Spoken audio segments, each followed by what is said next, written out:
Berkurangnya stok kubis siap panen di tingkat petani berdampak pada mulai merangkak naiknya harga kubis di tingkat petani hingga Rp3.500 per kilogramnya. Namun sayang, akibat terdampak cuaca dan terserang hama, tanaman kubis petani mengalami kerusakan. Kubis banyak berlubang sehingga hasil panen berkurang. Setelah sempat turun, kini harga kubis mulai merangkak naik dijual di tingkat petani di kisaran Rp2.500 hingga Rp3.500 per kilogram. Naiknya kembali harga jual kubis karena stok di tingkat petani sudah berkurang, karena banyak petani yang sudah melakukan panen dan sebagian terdampak cuaca, sehingga hasil panen tidak maksimal. Kondisi ini disyukuri para petani, walaupun ada kenaikan sedikit tetapi lumayan, bisa sedikit membantu untuk menutupi biaya pengeluaran yang dirasakan berat oleh para petani.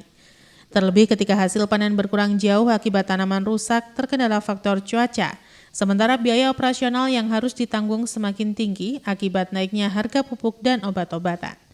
Harga kubis ini sempat terpuruk di harga seribuan di tingkat petani sehingga perawatan tidak maksimal dilakukan petani dan hasil panen menurun. Kondisi ini berdampak pada ketersediaan kubis siap panen yang berkurang. Menurut salah seorang petani di kawasan Pujon, Kabupaten Malang menjelaskan, cuaca saat ini kurang bersahabat sehingga perawatan kubis sulit, salah satunya serangan hama kaper atau kupu-kupu kecil, sehingga tanaman rusak dan kualitas hasil panen menurun. Di lokasi terlihat tanaman sayuran kubis hasil panen tidak besar dan banyak berlubang. Sementara itu di beberapa lahan pertanian tanaman kubis pada bagian daun sebagian sudah banyak berlubang sehingga tidak menjadi kubis dan rusak. Petani berharap harga bisa kembali naik dan berada di atas harga 5 ribuan sehingga biaya pengeluaran bisa kembali plus sedikit keuntungan. Harga petani kubis kisaran 2.500 sampai 3.000, Pak. itu sudah termasuk harga naik apa turun? Ya harga sedang, Pak. Itu kan Harga sedang. asalnya kan Asalnya rendah apa beberapa ya, bulan? Sekitar 1.700. Iya. Ya mulai naik. Iya.